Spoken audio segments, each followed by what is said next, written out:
حکایت نمبر 2۔ حضرت امام جعفر صادق رضی اللہ عنہ اور ایک دہریہ ملا۔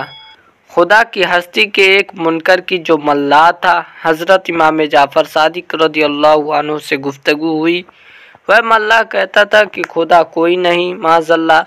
حضرت امام جعفر صادق رضی اللہ عنہ نے اس سے فرمایا، تم جہاز ران ہو، یا تو بتاؤ کبھی تمہاری سمندری طوفان سے بھی سابقہ پڑا؟ یا تو بتاؤ کبھی سمندری طوفان سے بھی تمہارا سامنا ہوا؟ وہ بولا، ہاں، مجھے اچھی طرح یاد ہے کہ ایک مرتبہ سمندر کے سخت طوفان میں میرا جہاز پھنس گیا تھا۔ حضرت امام نے فرمایا، پھر کیا ہوا؟ وہ بولا، میرا جہاز غرق ہو گیا، میرا جہاز ڈوب گیا اور سب لوگ جو اس پر سوار تھے ڈوب کر ہلاک ہو گئے۔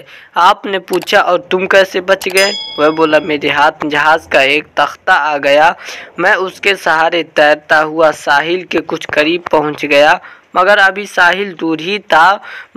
کنارہ دور ہی تھا، وہ تختہ بھی میرے ہاتھ سے چھوٹ گیا۔ پھر میں نے خود ہی کوشش شروع کر دی اور ہاتھ پیر مار کر کسی نہ کسی طرح کنارے آ لگا۔ حضرت امام جعفر صادق رضی اللہ عنہ فرمانے لگے، لو اب سنو، جب تم اپنے جہاز پر سوار تھے تو تمہیں اپنے جہاز پر اعتماد و بھروسہ تھا کہ یہ جہاز پار لگا دے گا، اور جب وہ ڈوب گیا تو پھر تمہارا اعتماد و بھروسہ اس تختے پر رہا جو اتفاقاً تمہارے ہاتھ لگ گیا تھا، مگر جب وہ بھی تمہارے ہاتھ سے چھوٹ گیا تو اب سوچ کر بتاؤ کہ اس بے سہارا وقت اور بے چارگی کے عالم میں بھی کیا تمہیں یہ امید تھی کہ اب بھی کوئی بچانا چاہے تو میں بچ سکتا ہوں؟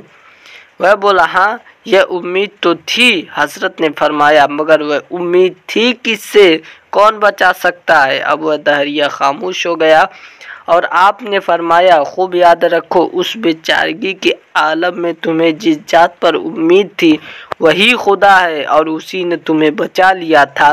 ملا یہ سن کر ہوش میں آ گیا اور اسلام لے آیا۔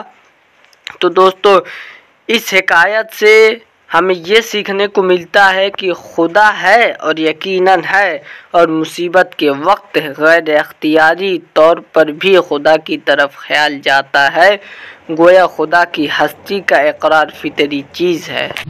اس کتاب کو پورا سننے کے لیے ہمارے چینل کو سبسکرائب کر لیجئے، کیونکہ ایسے ہی کتاب ہم آپ کے لیے لاتے رہیں گے۔